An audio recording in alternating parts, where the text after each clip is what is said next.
Bismillahirrahmanirrahim. Assalamualaikum warahmatullahi wabarakatuh. Perkenalkan, nama saya Fauzan. NIM 18042080. Dalam pemenuhan tugas mata kuliah pengembangan organisasi, yang mana kali ini saya membahas mengenai action research dalam pengembangan organisasi. Terdapat 3 topik bahasan yang akan saya bahas. Yang pertama, pengertian penelitian tindak nyata. Yang kedua, hakikat dasar penelitian tindak nyata. Dan yang ketiga, proses penelitian tindak nyata. 1. Pengertian penelitian tindak nyata. Menurut Kemis, penelitian tindak nyata adalah satu bentuk penelitian reflektif dilakukan oleh para partisipan dalam situasi sosial untuk memperbaiki rasionalitas dan keadilan dalam praktek-praktek sosial atau pendidikan yang dilakukan, sehingga diperoleh pemahaman tentang praktek-praktek tersebut dan situasi di mana praktek itu dilaksanakan. Kemudian menurut Winter, penelitian tindakan mengacu pada cara-cara meneliti pengalaman profesional yang menghubungkan praktek dan analisis, praktek ke dalam pengembangan urutan yang produktif dan berkelanjutan, dan yang menghubungkan peneliti dengan partisipan penelitian ke dalam satu komunitas kolegial dengan kesamaan perhatian. Kemudian menurut Batrun KW, penelitian tindak nyata adalah penelitian yang dilakukan secara kolaboratif dan partisipan dalam ilmu sosial dan pendidikan untuk memperbaiki pemahaman dan pelaksanaan pekerjaannya sendiri, dan juga membawa dampak pada lingkungan di sekitarnya. Yang kedua, hakikat dasar penelitian tindak nyata. Terdapat 6 poin pada hakikat dasar penelitian tindak nyata. Yang A, kritis reflektif. Prinsip reflektif kritis memastikan orang berpikir mendalam pada berbagai isu dan proses, dan menjelaskan berbagai interpretasi, bias, asumsi, dan hubungan di mana justifikasi dirancang. Yang B, kritis dialogis. Realita, khususnya realita sosial, divalidasikan berdasar kesepakatan. Fenomena dikonsepsikan secara dialogis, di mana kritik dialogis diperlukan untuk memahami sekumpulan hubungan di antara fenomena dan konteksnya, dan di antara elemen-elemen yang membentuk fenomena tersebut. C, kolaborasi sumber daya. Partisipan dalam proyek action research merupakan anggota peneliti. Prinsip kolaborasi sumber daya menganggap bahwa tiap ide individu merupakan sumber daya yang sama signifikan dalam membuat pengelompokan pemaknaan analisis yang dinegosiasikan di antara para partisipan. Yang D, risiko. Proses perubahan berpotensi merubah cara-cara melakukan sesuatu yang sebelumnya mapan.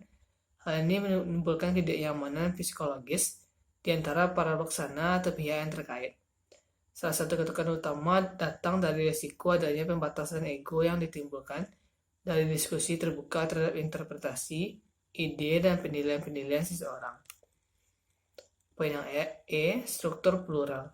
Hal alami dalam peneliti adalah pembentukan berbagai macam pandangan, komentar, kritik yang mengarahkan pada berbagai hal interpretasi dan tindakan. Penyelidikan struktur yang plural ini memerlukan teks yang plural pula dalam pelaporannya. Dan yang F, teori, praktik, dan perubahan. Bagi peneliti action research, teori memberi informasi dalam praktik, dan praktik menghasilkan pengembangan teori.